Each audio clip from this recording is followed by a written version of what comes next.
Good afternoon, everyone. Welcome. My name is Marilyn Shannon, and this is the Breaking Free Show for sure. Hope you're all doing well and looking forward to today's show. And for the first time in days, I am seeing sun and wearing glasses, so I am excited. And I hope you're all doing well. Before we get started with our show, I just want to say hi to Amnon, who is always here and ready to go. I'm ready to go. How are you? I'm great. You look like you're cold. No, I just don't know what the weather's going to be. Oh, okay. Yeah, that's right. We don't know. We're in North Carolina, and one day it's 30, the next it's 70. Yep. And you just don't know. So I'm prepared for whatever it is, right? Yeah. You? Everything? It'll be nice if it'll continue like this the whole summer. Yeah, this is a beautiful day. No, I mean, being cold and then warm. Yeah, right. There's summer. Yep. So anything going on? Anything you want to say? No, everything is slow in the technology world. Slow, except for the spam, the phone call spam. That keeps going. Oh my God, I've never gotten so many in my life. Anyway, please feel free. This is your open invitation anytime during our show. Please feel free to call in 919-518-9773, or you can come in on Skype, and that would be computers. That's plural. Then the number 2K voice. You will come in on Skype voice, not video, so don't worry about that. And we have a chat, a live chat. You're welcome to join us there. Put your name, nickname, whatever you like. It's under our window where the video is. You can comment. You can ask a question. We monitor it, and we would love to have you partake in our show today. So it's fun. And I have to be honest with you. I'm having so much fun with our guests that I almost forgot we were going live. If Amnon didn't start playing the music, I'd still be talking. So you're in for a treat. So let me introduce my guest to you today. His name is Doug Hammack, and he is called the Offbeat Minister. And don't you want to know what that's about? Welcome to our show. Well, thank you. Nice to have you. Yeah. He's got a really good radio, TV voice, I think. Don't you all think the same? Well, I woke up with a little frog. Oh, well, that's it, right? You're a natural. Yeah. So who is Doug Hammack? So I am a minister at North Raleigh Community Church downtown. In North Carolina. Yep, here in Raleigh, North Carolina. We've been there I've been there 22 years. Actually came out from Los Angeles to start this community. So you started the community? I did. Okay, good. So listen, wherever you are in the world, there's going to be information you're going to hear today that is for anybody, anywhere. Thank you. All right. So you started the community. Why? I did. Why? Well, I came from one of the large mega churches. It's become kind of a phenomenon. And I was a little disillusioned with what I saw religion doing in people's lives, or more pointedly, what I saw it not doing in people's lives. People who had been active participants in the process, engaging in all the things, doing the good things, weren't seeing the kind of life transformation that I anticipated ought to be part of our religious/spiritual experience. And so when it was time for me to leave the church, I arrived here in North Carolina with kind of a sense of disorientation because it was a good church. It was not a bad church. You know, sometimes mega churches have a negative connotation. These were good people, devout people, sincere people doing the best that I knew was. And if that wasn't transforming people's lives, then maybe the problem wasn't with church, it was with the whole concept. So I arrived a little disoriented with what do we do? How do you start something like this? What made you choose to come here? North Carolina? Yeah. Yeah, I don't know. I had a few things that I was looking for. The way my brain is wired, I was looking for a place that had high education, education in the population. I was looking for a church that had a building and had no people, which is kind of weird because I knew we were going to start something, but I also knew I'm not particularly administrative. And when you start a church, the setup up and the taking down, that's just an enormous issue. So you didn't want to build something like that. I didn't want to do that. So, and we found it. We found a place that had a building, had no people, and we came here to start a church. So what was missing? And let me ask you this question. So what you consider to be missing, is it still missing other than at your church or churches like yours? Well, let me answer that in a roundabout way. Okay. So when we arrived, it was about the time two things happened. TiVo came out where you could pause television, and the television show Survivor came out. And we had little kids, so we'd gather around and we would watch this show, and then we would push the pause button, and I would say to the kids, okay, you see that behavior? Why don't we do that? Why don't we behave that way?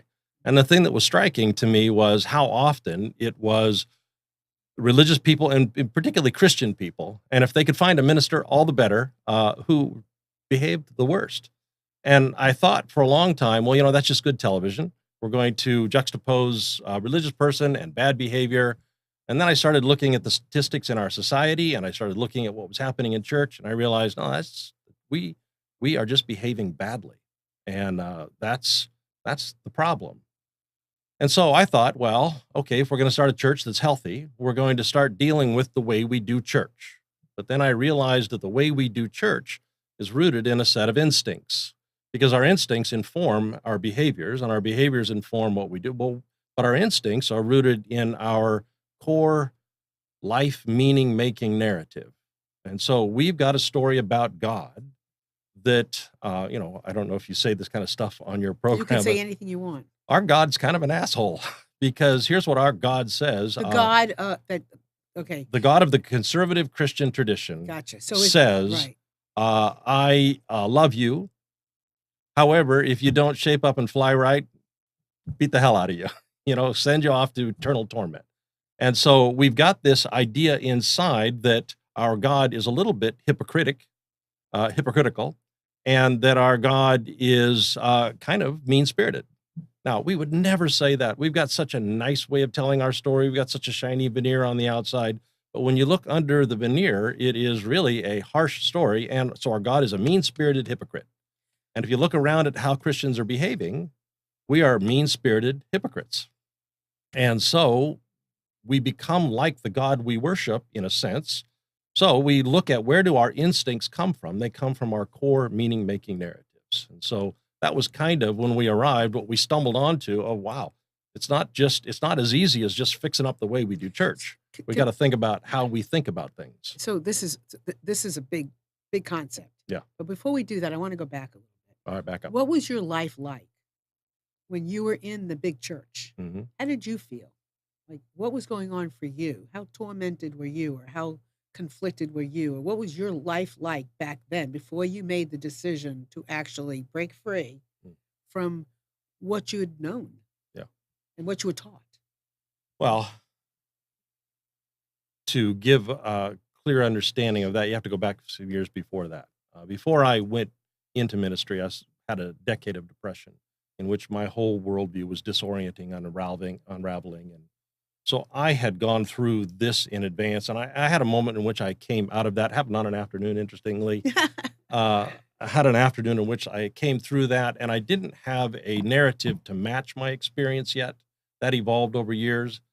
But during the years when I was at the church, I had this base orientation that was working for me. But my job there was to be the college minister. So I was dealing with kids 18 to 22, and then a little bit later, 25, 26, 27. So I was watching how their lives were not connecting to a religious tradition, were not connected to a religious narrative. And so my pain became the disconnect. They would come to the college group, but they wouldn't connect with the religious tradition that had been so meaningful in my life. So that's what started my rethinking. My pain was actually a vicarious pain on their behalf, because I had meaningful, life-transforming experience within a religious context. This was not happening for them. And it was in Los Angeles, so LA is a little bit ahead of the curve in national terms. So what was happening with them actually 5 years later, 10 years later, began to just kind of permeate the nation. And so my pain actually came from the disconnect between my belief about the possibilities within a religious tradition, and the experience of that not happening. So some of the frustration, let me see if I understand it, for you and with the 20 some odd year old college students, was here you're teaching them all this stuff. They're showing up, but then there was a big part they weren't connecting with. Yeah. And that is a big frustration. Yeah. And more than even whether they're connecting or not connecting, it's not changing their lives. It's not changing their lives. I mean, they're established in a religious tradition, so they're showing up and they're doing the things, and they come to the meetings and they listen, and they're wonderful kids, great kids, wonderful human beings. But what I was giving to them, what we were giving to them, wasn't an invitation into a transformative context. Okay. Okay, so you go through your experience, Yep. you have that, and then what? And then the the church invited me to go away.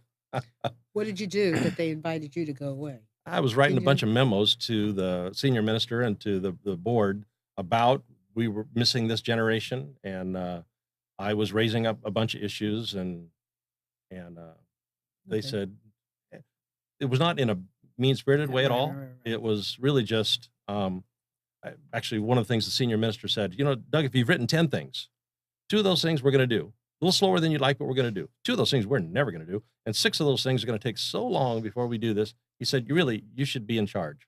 And this place has got someone in charge. You need to go somewhere and be in charge. So Okay. that's All how I right, got so here. that's how you got here. Yeah, Okay, so you come here, you find a building Yep. with no people. that's right. And so what did, and with this concept, Yeah. based on what you experienced in California with Well, these, it wasn't a concept uh, yet. It it, was the absence of a it concept. was It was absence of we a can't concept. do that, and we can't do that, and we can't do that. I didn't know what to do. I just knew what we could not do. Okay, so then what'd you do? Well, so people started filtering in, and I just started talking about that. And I said, "We What got a you can't problem. do. Yeah, we got a problem, and I don't know what the problem is. Do you know what the problem is?" And so we a lot of us had been kind of chewed up and spit out by our religious experience, and we gathered together and we licked our wounds together, and we comforted one another, and we didn't do what most people do. Most people say, this is all hogwash. I'm out of here. It's not meaningful. We had meaningful experiences within the tradition, but we also had been beaten up by the tradition. And so we were asking questions about why and how and what does it mean. And so really what I say to folks who are just joining the community now, I said, for 10 years, we asked 2 questions. Can we still be Christian? And then the other question was, can we still do church? And so we worked a lot on that. And what that meant for us was getting below the behaviors to dismantling the instincts to going to the narrative. So how do we tell our story of God? How do we tell our story of human nature? How do we tell our story of sin? How do we tell our story of salvation? How do we tell our story about our sacred texts? How do we tell all these stories? And how have we been telling them? And how has that painted us into this little tiny corner? And how could we look at our history and our Mhm. heritage to find a broader understanding? So we did a lot of that work for 10 years. So tell me what some of the things that you spoke about in that transition All and right. telling the story. It's interesting because I'm Jewish. Yeah. My husband is not. Yeah. He is Catholic. Mhm. Parents, went to church every Sunday. His mother, went to church a lot of days during the week. I mean, very devout Christian. Had mass at her house when she was dying. All that stuff. My husband has no interest in going to church. Mhm. He'd rather go with me to the synagogue. But when I'm listening to you, I'm thinking that's the reason a lot of people leave the church. It is. Like people like my husband. That doesn't make sense. So I'm so anxious to hear what you have to say. Well, it's a good thing we've got an hour because you're right, and we are going to get to talking about the sex book. We're gonna talk. So just so you all know too, that Doug is an author and he's written 2 books, Yeah. right? Just tell everybody what they are right now. One is Rethinking Our Story. The subtitle is Can We Still Be Christian in the Quantum Era? And the second one is Rethinking Sex Education. And the subtitle is The Wisdom of Religion Without the Crazy. So we're going to talk about all of that too. All right. But we're going to build this story and then come to that. But I don't want to forget about those. So I think what prepared me for this way of being a minister was started, way back when I was in high school. I loved the history classes. I actually got my undergraduate degree in history. My graduate degree is all focused in history. It's this sense of where we are in this historical moment. And if you understand the history of the Christian tradition, it is this vast spectrum. But what we've done since the 1100s, since the 1100s, and then after the Reformation in the 1500s, And then what happened in the Americanization of Christianity is we've narrowed down the idea of what it means to be Christian, and we've moved it slightly to the right. And we've said, this is the Christian tradition. And if you jump out of that, you still might be left of center, but you aren't Christian anymore, or you're not faithful to the tradition. So, but by exploring the breadth of the tradition and all the arguments that we've had over all the centuries that we've been doing this, and all the ways that we've worked to understand this ineffable reality that we would call the divine, or this deep reality that contains the word spiritual, we've had this vast spectrum of things. But usually the people who win the fights write the history. And so I'll give you just one example. We all have an idea that came from Augustine of Hippo, who was 5th century bishop. And he said, here's the problem with human nature. We are all totally and completely sinful. There is nothing good within us. Now, the Genesis story says, here's what makes us us. The breath of God animates us and makes us alive. So we are carriers of the breath of God. Same word as spirit. We are carriers of the Spirit of God. But Augustine now, these 3,000 years later, says, no, that all goes away. And now, in order to shoehorn this into the Greco-Roman worldview, we're going to say it's all worthless and empty and nothing, and you're nothing but original sin. Now, so whatever you do, don't look within to find the divine. You must go without to find the divine. And so the whole trajectory of our tradition has to go outward for our spiritual life. We go outward to the priest, or outward to the bishop, or outward to the book, or outward to we go somewhere out there to the mountaintop to have an experience, as opposed to quieting ourselves and listening for the spirit within, and listening for the still small voice. We organize our religion around an external divine as opposed to an internal divine. And when we look at our broad spectrum, we don't have to do that. How did we get shoehorned into this little tiny bit of this? We've taken the uncontainable divine.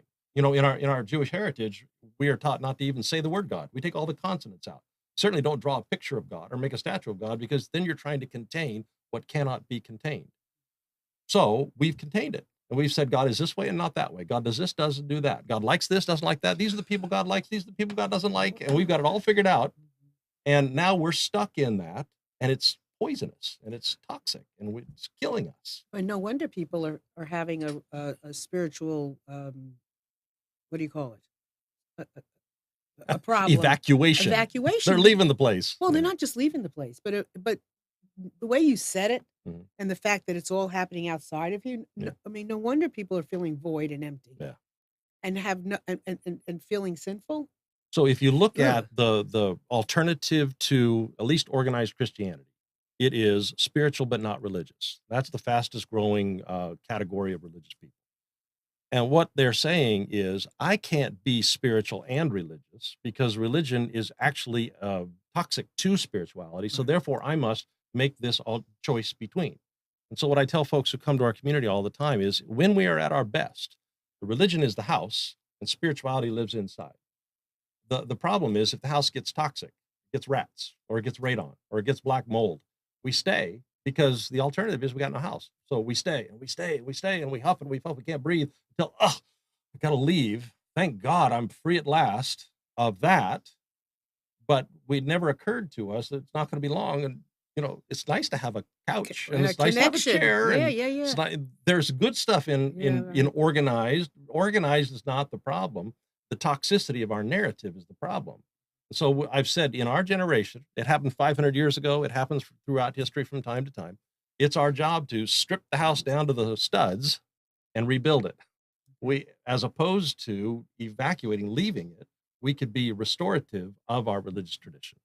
So that's what we've been working on for these 20 years. Now bring me up to date, more up to date. Right. What do you profess? What's your story? What do you, when you're doing a sermon, what are you talking about? So, the premise of the first book was this: we are in one of these moments of seismic upheaval in Western society. We lived for a long, long time in the world defined by Newton and Copernicus, and that was The world is fixed. Truth is fixed. Everything is certain. Everything is the way it should be. And that worked for us just swimmingly for 500 years. And then Einstein comes along and he says, well, no, truth is kind of relative to where you're standing when you experience it. Heisenberg says uncertainty isn't just to be eradicated. It is baked into the system. It's never going to go away. And all of a sudden, we've got a new reality. We've got a new universe. We've got a new world we live in. Well, our governing systems were rooted in that old worldview. So right now, people are questioning governance. Our economic systems, 50 years ago, we would have never questioned capitalism. Now, our millennials, they're all questioning capitalism. And we're certainly questioning our religious tradition because it was built on a worldview that lasted for 500 years, and then the worldview went away. And so how do you update governance, and how do you update all the systems that make a society, government and education and family and business and religion? And so how do you do that? So what we talk about, the reason these books start with the word rethinking, is because we have to do that. We have to go back and say, what does it mean to have an authentic, vibrant spiritual life when the world is not a fixed reality? The world is not immersed in certitude. We're not immersed in certitude. We live in a world of the unknowable and the unknown. How do we frame a religious experience that's vibrant and meaningful in that new world? And for us, it is how do we frame a Christian religious experience? And so that's kind of what we talk about in an abstract way. Right. It ends up, we talk about, so what do we think about this God notion? And what do we think about prayer? And what does it mean? Yeah, And so give us some, like, what you would say. Like, what do you think about God, or what do you now believe? Well, let's just start with that. That's a big subject. Believe is how we have defined our religious experience. We define ourselves by our beliefs. So therefore, I believe the Christian beliefs, you believe the Jewish beliefs, therefore, I can't go to church with you.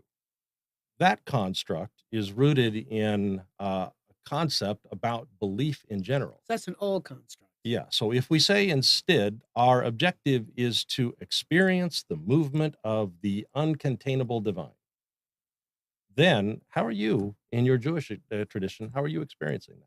And how am I experiencing that in my Christian tradition? And how are we experiencing? Let's go have a talk with the Buddhists, and let's go see what other folks are. How are they experiencing this divine movement? Because the divine is big enough to contain all of these. It's not that we have the corner on God. So how do we go experience that? So what part of Catholicism, Christianity are you holding to be true? Yeah. That you work with? What part are you is good, is right for you? So in the first book, the Rethinking Our Story book, I organized the book around the table of contents of a systematic theology book. And that's a book that everybody that goes to seminary has to read somewhere along the way. And it always has the same table of contents. Introduction, why our theology is better than yours. Section 1, the doctrine of God. Section 2, the doctrine of human nature. Section 3, the doctrine of Jesus, the doctrine of Christ. Section 4, the doctrine of sin and salvation. And Section 5, the doctrine of the afterlife. And conclusion, once again, why our theology is better than yours. So what we did in the project is go through each one of those sections and say, within the breadth of our Christian tradition, are there other ways that we can think about those? So now on this side of that 10-year exercise, I would say that I would hold to the Christian notion of God and the Christian notion of Jesus and the Christian notion of, I would hold to all those notions. But that fundamental rethinking process has meant that what those words mean to me now and what they meant to me when I was growing up in the more conservative tradition are wildly divergent. And the differences are quite profound. Yeah. And then if I talked about that, that would take too long. No, good. You can give us All right. So here's the thing. Go for it. So I just before you do though, if Yeah. anybody has a question, feel free to call us, 919-518-9773, a comment, a question, whatever you want. If you want to join the chat, please do. If you want to come in on Skype, computers, 2K voice, please do. Because I'm enjoying this to the max. So, I know you are out there enjoying it too, but if you have a comment, please. Okay. So I'll give you an example of a lesson I did on Sunday. Give me examples. So on Sunday, I said, okay, that we as a community are doing this fundamental rethinking of our Christian narrative and being part of church. That we are part of a movement across the world that's doing that called the emergent church movement. That we are in that mix. We owe a debt of gratitude to this guy. And we went back to the 30s or 40s, and I put up a picture of this guy's name's Karl Rahner. And so Karl says, before Vatican II, he says, the Christian of the future will be a mystic or will not be a Christian at all. And so we always have discussion after the lessons. And so people were speaking up and whoa, mystic, that just means weird kind of paranormal stuff. And I said, no, mystic means something very specific. It means to have direct encounter with that which cannot be contained. And it is as a normal process as can be. And I use the illustration of those pictures, those computer generated dots that you used to stare at for a long time. You couldn't see anything until you changed your focal length. And then you would see there's an airplane or a rose or something. And I said, the problem has been our focal length. We are looking at God through this fixed focal length that says God is our Father who art in heaven and nothing else. But if we change the focal length, then what happens is we move into a way in which the experience, the firsthand encounter with the divine, is as normal as breathing. It is built into the fabric of everyday life. All you got to do is listen. Yeah, it is. You got to listen, but you got to listen with the right ears. Well, that's listening. Yeah, you got to have the right framework, and you're not editing out the things that are there that you just can't hear. Right, then that's not listening. Exactly. And so we look at, okay, so now let's go back into that same tradition that is our Christian heritage and say, how have we done that? Well, we've done that with communal practices, and we've done that with contemplative practices. We've done that with learning practices, and we've done that with serving practices. These are the ways that has happened. And sure enough, we've developed a whole bunch of communal practices, and you do experience the divine. Oh, that's what that means. Here's a bunch of contemplative practices. We restore meditation and centering prayers. Oh, that's how it feels. Yeah. So we did. Right. This is what we're talking about. And it becomes a normative part of our spiritual life to have mystical or direct encounter with the divine. So let me ask you a question. Yeah. And I know that there's an excitement, there's an enthusiasm, there's all of these things that you can experience that you can now experience that maybe you didn't experience with those those college students. Okay. It's exhausting too, isn't it? To keep holding is it exhausting? Let me ask you this: to hold the energy of that and still have the other going on? Exhausting might not have been the word. What's a good word?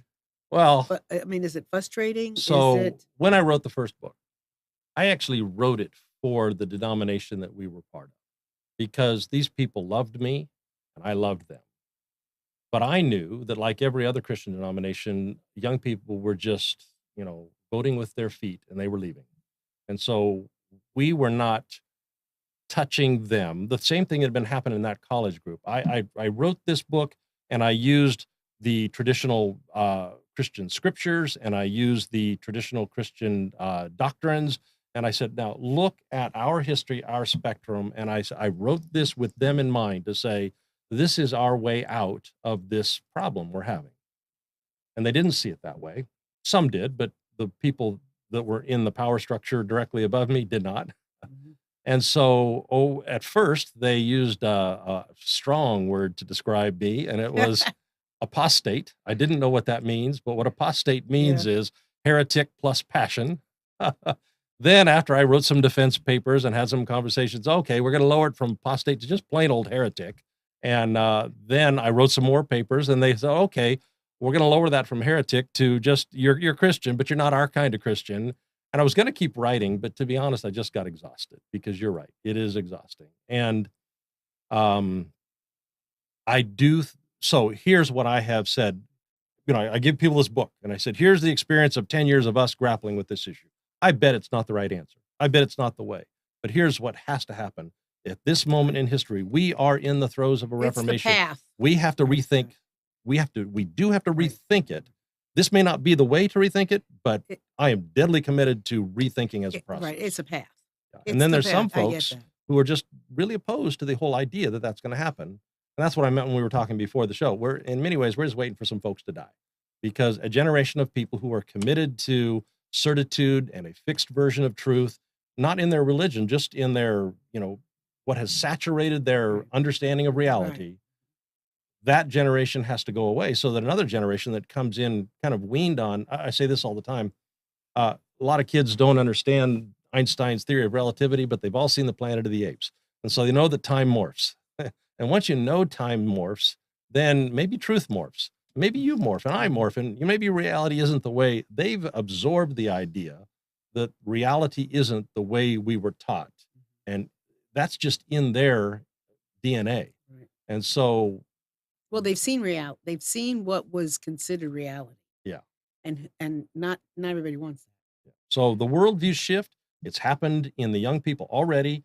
And in essence, the people who resist are in the other worldview, and it's a waiting game. So is this I pray to God we don't blow ourselves up before we get to that no, shift. no, because it's kind of like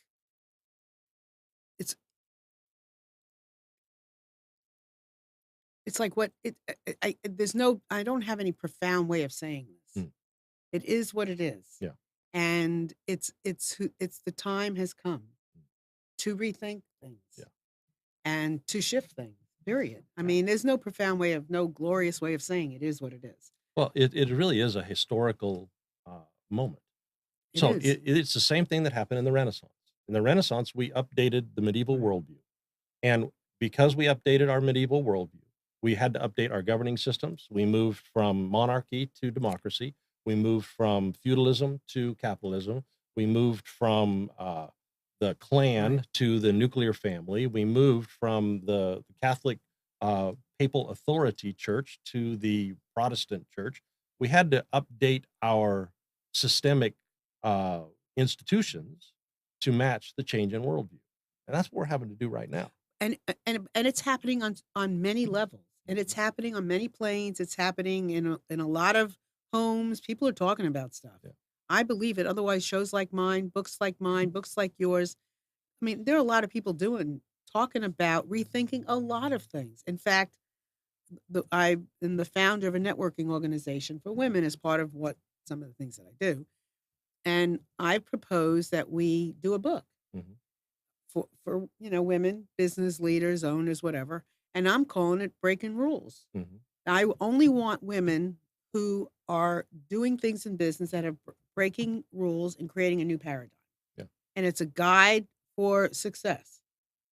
But we can't go by the same old rules. My son-in-law is an accountant, and he said to me, I explained some of this stuff to him about worldview shift and how we now live in a world in which paradox can actually be a truer true than certitude. And he was saying it's crazy, but if you were ever to think of anything that ought to have a one and true way to do it, it would be accounting. But he said, when I was going through my graduate work in accounting, there's 9 ways to do accounting. And all of them are valid, and all of them, but there's 9 ways to view this reality. And they, so I mean, Yeah. accounting, you would think that's spreadsheets and numbers, and it's a number at the No, bottom. but they keep coming up with another law, Yeah. right? Doesn't that change things?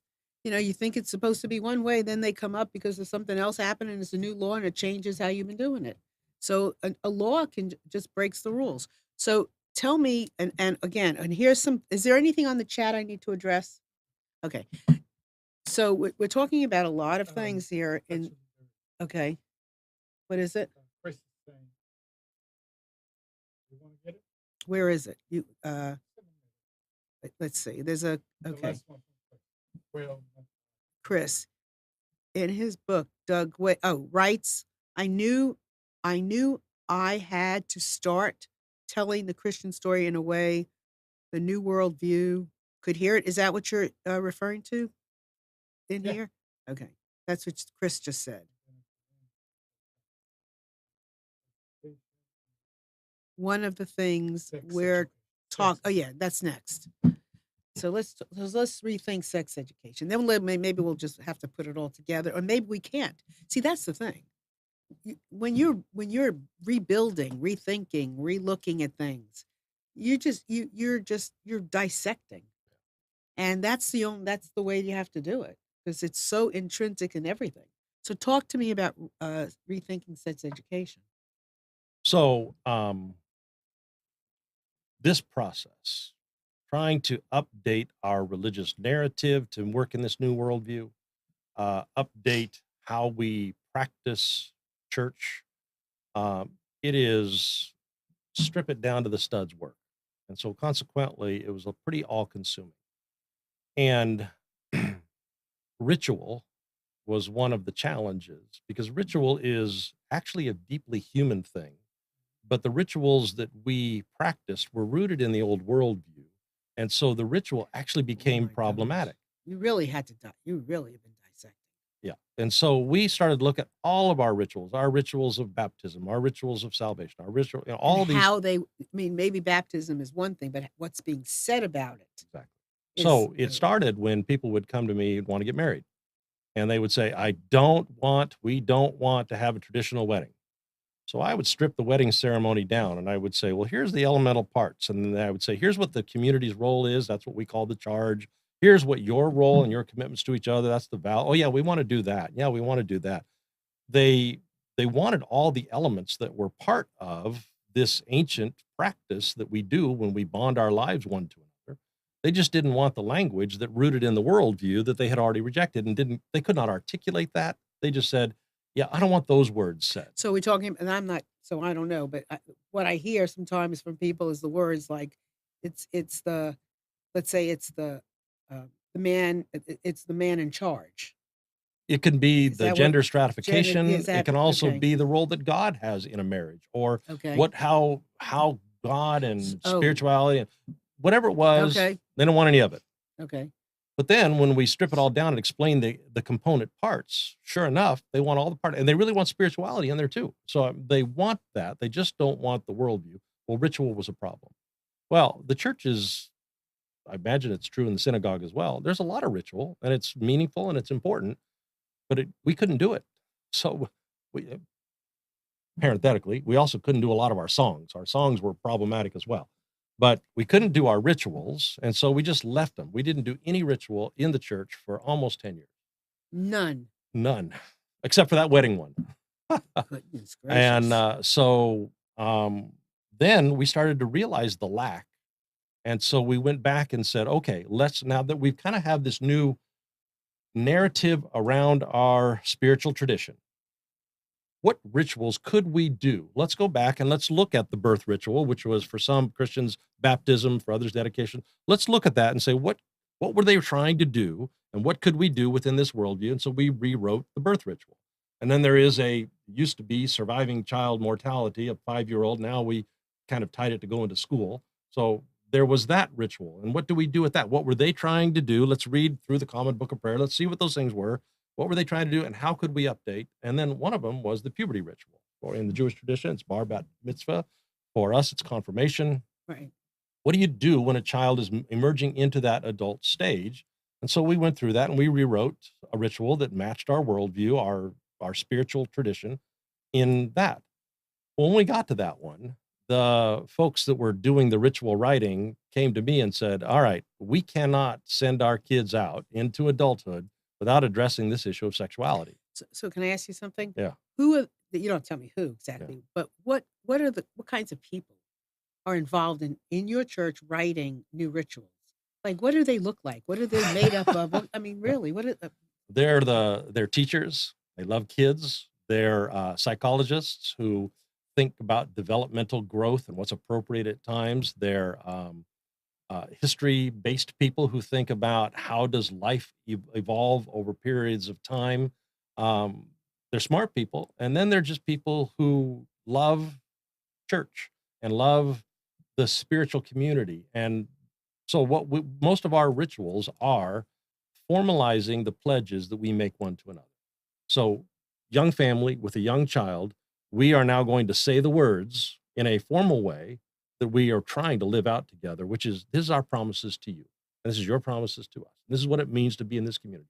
This is the promise we believe the spiritual tradition makes to you. And so it was a community effort. And, I had a part in it too. amazing? I did some of the wordsmithing, and then we've got a couple of people who do editing. And It's amazing because it could take forever just to create a mission statement. it took Right? us, I mean, a vision. it took us a year to write these things. And then it's taken about 3 years to kind of implement them. institute them because we only do them once a year. So We're on like our 5th iteration of each one of those rituals now. Well, anyway, Yeah. so the one about puberty, we realized Wow. we can't do the puberty ritual without also having some kind of sex education component. And truth to be told, we don't know what to say. And so, because here's what Christian folks are taught. We only have one rule, it's sex rule, and it is don't have sex till you're married. That's our sex rule. And when we lived in an agrarian society, that was very effective because the time from sexual maturity until readiness to contribute to society was 3 or 4, maybe 5 years. And when we lived even in industrial societies, it was the same thing. But now we still hold on to the rule because it has such a cherished heritage. But now the time from sexual maturity, puberty happens earlier now, and marriage happens later because readiness to be contributors to society happens later. So now the average time is 15 years. So it takes 15 years at the time when we are at the height of our sexual energy. And our rule is, honey, just wait. Wait. If you've waited till the end of high school, great, fantastic. 70% haven't. But if you've waited till the end of high school, we just want you're going to send you off to college now. We're going to house you down the hall from one another, and we're going to unschedule your time. And then we're going to say, would you just wait 4 more years? Oh, thank you. You did a good job. Now, would you just wait 6 more years? And then we're ready. And so the kids who go off, so we've got kind of a thing that we do. And, we do these purity retreats where we go off and we make pledges that we're going to stay pure when we're young, and we get a ring, and we do these things. And the kids who do that, and the kids who believe that, and who believe that this is the best way and believe that that's God's way, if you look at the statistics, they're not doing it. But we're not saying that out loud. We're just not doing it. And they drop out of church. And now everybody feels that they are failures. I did something bad by being a sexual being, by having sexual urges and drives. Yeah. Yes, by right. doing this thing in this context, in this narrative, I have failed. I've failed my family. I failed those pledges that I made. I failed God. And so then we had one guy say, once you've broken one of the laws of God anyway, what the hell? The big one. Let's just unleash the 3-ring circus. Right. And now let's. Right. And so how do we do this in this context? And so I knew I was going to write this book before we got kicked out. I got kicked out of the denomination. The churches voted to go with me, so we all left the denomination. But I knew when I was writing this book and making all those defenses that I was going to write this book. And I thought, if I don't get kicked out now, I'm sure going to get kicked out. There's no hope for you yet. Right. So that actually factored into my thinking of saying, yeah, I guess it's okay. Maybe we could just leave. Because the subtitle of the book is The Wisdom of Religion. And I really think I think that religion's role is to accumulate wisdom generation after generation after generation and transmit it so that each generation doesn't have to reinvent with the an wheel. Experience. So let me ask you something. I want to know what it is. Yeah. Well, look, before I ask you this question, what is this new message? How are you sending? What's the message you're giving to kids? I actually don't do it. My job was to write the book. Okay. Then the do folks, what I say, but I won't tell you. Then the folks who took that book, and they're the ones working with the teenagers. So what's your message in your book? The message is sexuality is bigger than we've been taught.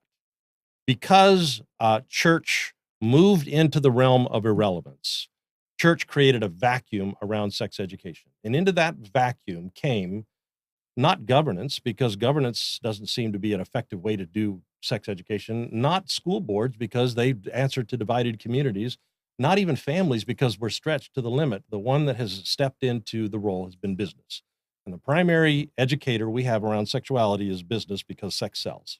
And we are taking this vast swath that is human sexuality, that the Greeks had the wisdom to understand was so much bigger than eroticism, and we've reduced it to eroticism. And we've said that is sex. And so the message we want to give our kids is it's a bigger reality than just hooking up the plumbing.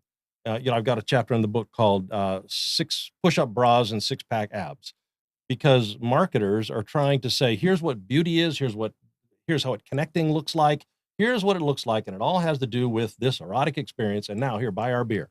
And that's the primary voice out there doing training on sexuality. And religion has lost its voice, lost its moral standing, to be honest. There's no other voice. Families are just so stretched because of the economic requirements and what's happening. Absolutely. And so it isn't. So who's good doing it? Right. So who should be doing it is religion and families. But families are too stretched and they need help, and religion isn't giving any help. Religion is doubling down on, no sex until marriage. So the whole subtitle of the book is The Wisdom of Religion Without the Crazy. And before you can actually talk about religion's accumulated wisdom, you have to understand how crazy happened. Right. And that's back into history. We got to unpack history. So this is why, Christian person, you feel guilty around masturbation. This is why, Christian person, you feel awkward talking to your child about sex. So let me ask you something. Is your desire from let's say kids reading this book or learning or understanding? No. I don't write. That's why I'm not doing the thing. Okay. I'm not good at talking to teenagers. But whoever's doing the talking. I'm talking to the grown-ups who talk to the teenagers. Okay. So the result being that the kids will rethink they're wanting to have sex because they have a different way, because it's not because of sin. What is the goal? Yeah. So the first thing is to get sex out of the bucket of dirty. That's what I. So that's what I want. That's the first objective, is to say, hey, look, the desire for sex, the desire for the naked human form, the desire for intimate romance. The reason we go to those movies and the reason we look at those pictures, it's because that's how we survived on the Serengeti. The folks who didn't have that drive didn't have babies, so therefore they didn't produce. So we have this. It's a survival strategy. It's inside of it. It's not dirty. Right. But here's how it got dirty, and I've got a chapter, How Sex Got Dirty. Thanks a lot, Plato. It had to do with moving from the Hebrew worldview, in which, the Song of Solomon was an erotic poem about beauty and anticipation and desire, into the Greco-Roman worldview, in which we had this three-tiered universe, and anything that was material was bad. Well, sex was one of the casualties of that. The environmentalism was one of the casualties of that. The earth became throwawayable because it was debased. It was not good. Well, that's not Jesus. That's not Moses. That's not our spiritual heritage. That's Plato. And that's that worldview. And then a whole bunch of bishops who, by the way, never married a woman, so they didn't know anything about female sexuality. They came and reinforced that notion and said, this equals Christian. And it doesn't. It's not. So first thing is to get sex out of the dirty. That's the crazy part. But then it's to understand, here's what religion has understood about healthy sexuality. And I've got a chapter in there on pacing. Here's sexual bonds that form in a healthy way kind of follow these patterns. And we are not doing that as a society. Once we threw out religion, we threw out baby and bathwash. And so we don't do that. It has to do with honoring both the masculine and the feminine. And so I use the image of yin and yang. And I say, here's what our society does. We honor the yin and we dishonor the yang. Did you ever see the book Kosher Sex? I did. By Rabbi something or another, by Rabbi Schumer or something. It's an old book. Yeah. He talks about, why certain positions, why not certain positions. I mean, and it's almost funny because it's the stuff that I'm hearing you say, that I know that he said, and that you hear wise men say and women, is practical. Yeah. It's just plain practical. It's connecting the dots. It's getting away from somebody else saying that this is the way it was because of whatever stuff, but it's practical. It makes perfect sense. Well, doesn't this make sense? In this whole process of rethinking religion, one of the fundamental building blocks of our ability to move forward was the idea that all truth is divine truth. So we Christians suffer this liability that we are in opposition to so many truths. We're in opposition to evolution because that will undercut our scriptures, or we're in opposition to psychology because that kind of diminishes spirituality, or we're in opposition to anthropology because they might find, and if we are in a quest for truth, then we don't have to be in competition with anyone. How can you be? It's right here. It's all here. So when we look at human sexuality from just the biological, neurological, societal, and cultural wisdom, sure enough, there are times when our religious tradition has been able to draw from that, to encapsulate that, and to transmit it to the next generation. There have been times when we've been crazy, like batshit kind of crazy, super crazy. But there are, I talk about this one guy, Clement of Alexandria. He had this notion that sex is dirty. Yeah, we got that. But lady sex is especially dirty because you got to be really careful of that female libido, because those ladies are going to come Listen, and tempt you and take you I over. felt, I mean, I felt really bad last week Hmm. when the news came out about that bishop. I don't know about that. Well, a bishop that, you know,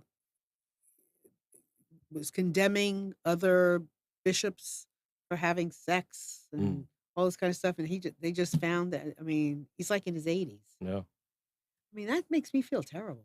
Yeah. That's just so wrong. Let me ask you something, and I don't know what time it is because I'm having so much fun. All right, what do you do to keep yourself going? Well, remember when I drew those? Here's a pithy little way that we describe our orthopraxis, how we do church. We draw a circle, we break it into 4 quadrants, and we say, here are the communal practices, the contemplative, the learning, and the serving practice, rooted in our heritage, rooted in several heritages, not just ours. Now, how do we organize ourselves to both make the world a better place for people who don't even come to our church, and organize ourselves to make ourselves healthy by being steadfast in these practices? Well, yeah, right. Because if you're rethinking religion, you cannot rethink it just with you. Yeah. It's got to be a bigger thing. So then those 4 categories of practice, I do them. We've broken the So you do communal them practices down. personally. Yeah, and I do them within the community. Okay. I was just talking to a minister recently who was saying, actually, no, this is a kid who's thinking about ministry, who was saying, yeah, here's one of the primary reasons I don't want to become a minister, because the minister gets removed from the community to be the guru, the overseer of all. And we just don't do it that way. My communal life, my social life, my spiritual life happens within the context of this community. And we're far enough into this that people in our community don't mind calling me on my shit. And they don't mind, we've studied a lot of the way personalities work. We use this tool called the Enneagram. And one of the things that people understand, once you understand each other's personality, is where we're vulnerable. Right. So people know where I'm vulnerable, and they are both calling me on that and protecting me from that. So, Well, I listening is my thing. Yeah. I feel like I'm a freaky listener, and I not think. This is all like stuff that comes to you that you really have to tap into. That you were tapping into years and years and years ago. But I say on my website, listen with me. I'm practicing too. yeah. Because if I'm not, because otherwise, how can I do anything? Yeah. And I say, listen, I'm a tool. So if I'm not doing the tool, if I'm not tooling, if I'm not doing the work, if I'm not listening, or I'm not expanding what listening means, can mean, where it's going, what it's telling me, where it's taking me, or what's coming up, I can't even imagine. It's the same for you. Yeah, when we draw the circle, one of the things that I say is the communal practices are not the most important. The contemplative is important, learning and serving. They're all important. But we do put the communal first, because there is a reality that if you do the communal in an authentic, genuine way, if we become authentic community, we can do the contemplative better. We can do the learning better. We can do the serving better. So we have this saying around the church, we find the divine better together than we do alone. And it is an iteration of that thing. Absolutely. Listen with me. Listen with me. Come, let's listen yes, together. because I'm going to hear something Mm. that I have to share with you. You're going to hear something that's you have to share with me, that's going to do something to what what I've just heard from you with what I heard yesterday, and it's going to take me somewhere else. I think it's a laboratory. I know. We're in a laboratory, and we have got to do this work together. Or not, I mean, because there's something here, or there, or over there. I don't know where it is, but there's something that we are developing. And I love what you said, that it's like in Judaism we have the living Torah, right? This is like a living. This is a living organism that can only be transmitted through experiences. Mm. I mean, maybe the doctrines that we had and that took us to a place, and then of course it's shifted. You live in it. I mean, people have been, you know, transcribing it and looking at it and going with it and saying it works here, it doesn't work there, it worked for this. It's all part of it. I mean, it's got to be. Mm. And but I think where you are is a matter of just reality. I mean, this is there somebody calling? I hear a phone. Is there somebody? Okay, it's too late. What time are we? Oh my goodness. What time are we? 55. Okay. 55. Okay. Anyway, I think that you're at a that there's something that you're getting ready to do yourself Mm. that's very important because you're so eloquent. You have a way of you're like on this you're in so many different places. You are one being in so many different places. I don't mean just in the church. I mean within these concepts that it's so important for you to be out there and for more people. I mean, for more people to hear this, right? Am I wrong? Well, Is that part you of know, it? Is other people I've had finding you? blinders on for a long time trying to figure this stuff out. But, you know, now in this I've got 10 years left of kind of active leadership in the church. I You do go in think, tens, don't you? pardon? You do travel in tens. I do think out of ways. You got to be looking at the camera. Yeah. What? What am I There. looking at? Oh, I didn't see. What is it? Can you tell me what the question is? Can you read us? Wildfire is asking, what do you think about tantra? Tantra? Yeah, yoga, right? Here's what I know about it. It's very little. It's sounds like a very slow and kind of spiritual approach to sexuality and sexual experience. Right. Have any thoughts about it? I did think along the way when I first learned about it, hey, I should learn about that. That sounds fun. Well, not too many people are talking about it, and I don't know how many people are doing it, but I think it's a very interesting. I mean, there's a lot. There's poses Yeah. that you do in couples. So sex yoga. Sex yoga, All right, there basically. you go. So that's a good question. Yeah. And we have a few more minutes, and maybe we can invite Doug to come back. I'd love to come back. I think you should. I would love you to come back Mm. because I'd love to have these more in-depth conversations with you. Mhm. But I really feel like you are you need to go out there and share. What's your next book? I'm actually thinking instead of doing a book, doing a series of a collection of video animations because I'm talking to younger people and sometimes they don't read books all the way No, through. they don't. So, but that would be on a handbook of spiritual practice. Animation. Yeah. I learned how to do it on a computer. And so, in other words, to break these things down into 3 minutes and say, here is a handbook on spiritual practice that works in a in a in our Christian worldview, but it really works beyond our Christian worldview. Oh no, I think what you're talking about Yeah. works beyond Yeah. just. So let me. When you get an idea, Mhm. when you get these sparks of things, what do you experience personally? Like when you got the idea to do it that way, what did you experience? Um, that. Okay, all right. You're fabulous, and I'm so glad thank that you. Chris invited you to come on, and I really And thank you, appreciate. Chris, for inviting me. Yeah, Chris, you're out there. I know. I love lots of what you said. It makes me think, and I think that's really important for all of us is to think about rethinking. Yeah. You know, that's also important. Yeah. And the only way, well, that I know is to do it together. Yeah. Because you can't play tennis by yourself. You got to play just like listening. Listen with me. We got to listen. We got to do these things together. So it's really important. So you have my book anyway up there? Okay, here are my 2 books in just one afternoon, Listening to the Hearts of Men.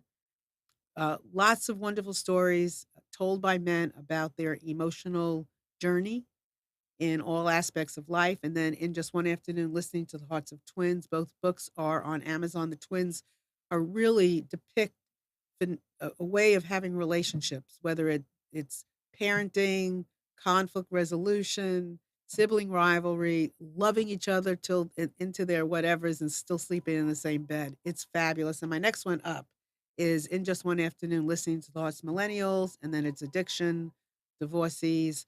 We just need to know about each other so we don't have to be in judgment. Yeah. Just be free and accept and forgive and love and all of that good stuff. Any final words? Thank you for having me. Well, it's a pleasure. We're going to have you back. And just next time how long to your next book? Well, again, Or not the it'll book, be the handbook. these collections, but I think You're I'll sampling? probably be able to start that by summer. Cool. Great. So we're going to have you back before then, hopefully. All right. So anyway, we love you all so much. Thanks for being here. We'll see you next week. Bye.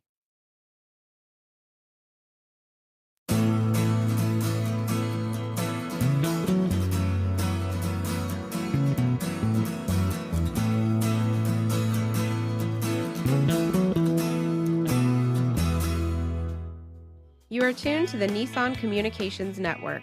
If you tuned in too late, you can always watch each program in its entirety or download an MP3 audio file of it in the archives section at nissancommunications.com. Don't forget to subscribe to our YouTube channel, follow us on Twitter, and like us on Facebook. Sponsored by Telestream's Wirecast software, StreamingGear.com, Carolina Apparel, and DeltaForce.net.